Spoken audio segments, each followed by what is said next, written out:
तो आप लोगों ने ये भी देखा होगा कि यूज टू के साथ वर्ब के फर्स्ट फॉर्म का भी यूज होता है और वर्ब की आईएनजी फॉर्म का भी यूज होता है। तो इनमें अंतर क्या है? और इसी के साथ यूज टू के बाद बी समथिंग या फिर किसी ऑब्जेक्ट का भी यूज होता है। अब देखिए, पास्ट में कुछ किया करता था कोई या करती थी, पर प्रेजेंट में नहीं, ओनली फॉर पास्ट, तब हम यूज टू प्लस वर्ब की फर्स्ट फॉर्म का यूज करते हैं। जैसे जब मैं 4 साल का था तब मैं बहुत शरारती हुआ करता था। तो वैन मतलब जब, आई वॉज 4 years ओल्ड, जब मैं 4 साल का था। I used to be very naughty. तो आपने देखा, यूज टू बी के बाद हमने एक ऑब्जेक्ट रख दिया, कोई बात की फर्स्ट फॉर्म नहीं आई। ठीक है, I use to be very naughty, मैं बहुत शरारती हुआ करता था। अब देखिए, जब मैं 4 साल का था तो मैं बहुत शरारत किया करता था। दोनों में अंतर समझिए। देखिए यहाँ पर क्या है, शरारती हुआ करता था। यूज टू के बाद हमने बी का यूज किया, उसके बाद एक ऑब्जेक्ट रख दिया। और यहाँ पर देखिए, when I was 4 years old, जब मैं 4 साल का था। आई यूज टू, यहाँ पर अब बी नहीं लगाएंगे क्योंकि मैं बहुत शरारत किया करता था, ये बताना है। तो टू के बाद हम लगाएंगे अब वर्ब की फर्स्ट फॉर्म। तो क्या करता था, do a lot of mischief. I use to do a lot of mischief. Use to के बाद वर्ब की फर्स्ट फॉर्म में बहुत शरारत किया करता था। इस वाले सेंटेंस में हमने एक स्टेट बताई कि मैं ऐसा हुआ करता था।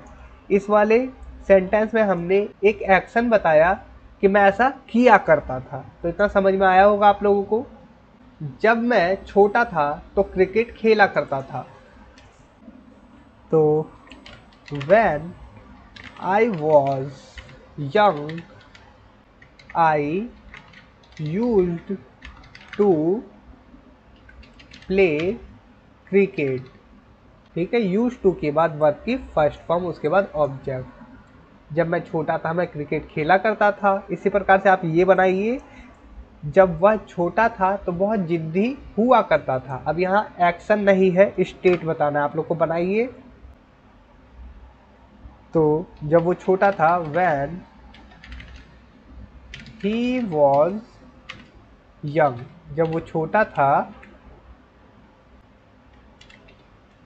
He used to, use to के बाद be, he use to be, उसके बाद वेरी स्टबर्न। ठीक है, यूज टू के बाद एक हमने ऑब्जेक्ट रख दिया, स्टबर्न मतलब जिद्दी होना। तो जब वो छोटा था बहुत जिद्दी हुआ करता था। यहाँ एक्शन नहीं है, उसकी ऐसी कंडीशन होती थी, ऐसा स्टेट में वो होता था। ठीक है, स्टेट बता रहे कि वो ऐसा हुआ करता था। जब वो छोटा था तो बहुत जिद करता था या जिद किया करता था, ये सेंस है। तो इसी सेंटेंस को ले लेते हैं। देखिए, व्हेन ही वॉज यंग, जब वो छोटा था। ही यूज टू, उसके बाद अब वर्ब की फर्स्ट फॉर्म रखते हैं। तो जिद किया करता था, तो जिद की वर्ब होती है insist a lot. He use to insist, वो जिद करता था। अ लॉट बहुत, वो बहुत जिद किया करता था। He use to insist a lot. जब मैं छोटा था तो अपने दोस्तों के साथ लूडो खेलता था, लेकिन अब नहीं। आप इसे इजीली बना सकते हैं, बनाइए। When I was young I used to play, मुझसे पहले बनाने की कोशिश करिए, लूडो विद फ्रेंड्स। उसके बाद क्या है, मैं अपने दोस्तों के साथ, तो मैं अपने दोस्तों के साथ लूडो खेला करता था या लूडो खेलता था, लेकिन, लेकिन मतलब बट, अब, नाउ नहीं। तो आई डोंट, लेकिन अब नहीं खेलता। ये सेंस है। और सेकंड सेंटेंस देखिए हिंदी में, ये होटल उतना अच्छा नहीं है जितना पहले हुआ करता था। अब इसे बनाइए, this hotel is not as good as it used to be. ठीक है, इसमें थोड़ा एडवांस स्ट्रक्चर हो गया। ये होटल उतना अच्छा नहीं है जितना, उतना जितना के लिए हमने एज का यूज़ किया, पहले हुआ करता था। तो this hotel is not as good as, उतना अच्छा नहीं है। ठीक है, एज गुड मतलब उतना अच्छा नहीं है, this hotel is not as good, उतना अच्छा नहीं है, कितना अच्छा, as it use to be, जितना हुआ करता था। तो ये जो है as it use to be, ये बता रहा है जितना हुआ करता था उतना अच्छा नहीं है। अब इसी प्रकार से नेक्स्ट सेंटेंस है जो आप लोग ट्रांसलेट करिए। अब आप उतने शरारती नहीं रहे जितना पहले हुआ करते थे। It use to be last में आएगा, तो यू आर नो लॉन्गर, अब आप नहीं रहे ऐसा, you are no longer as naughty. अब आप उतने नॉटी नहीं रहे, मतलब उतने शरारती नहीं रहे। कितने शरारती, जितना पहले हुआ करते थे। तो फिर से जितना के लिए हम फिर से एज का यूज करेंगे, as naughty as you used to be. Simply आपने बना लिया, एक एडवांस स्ट्रक्चर को इजीली आपने समझ लिया होगा। एज एडजेक्टिव एज, उसके बाद second sentence use to be का यूज करते हुए। ठीक है, कोई चीज हुआ करती थी या कोई हुआ करता था, यूज टू बी को लास्ट में लगाते हैं। कभी कभार ऑब्जेक्ट भी आ सकता है। देखिए मैं आपको दिखाता हूँ, ये इमारत एक शॉपिंग मॉल है, जूस की दुकान हुआ करती थी।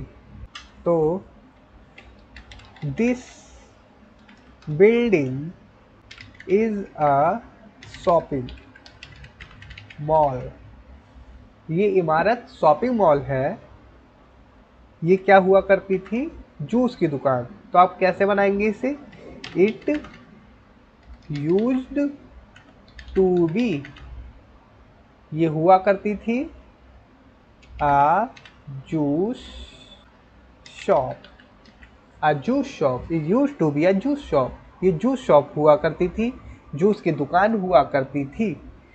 अब देखिए, जहाँ बाजार लगता है वहाँ जंगल हुआ करता था। अब लगता है बाजार को, ये भी एक टफ वाली चीज है इंग्लिश में, कि बाजार लगने को क्या बोलते हैं।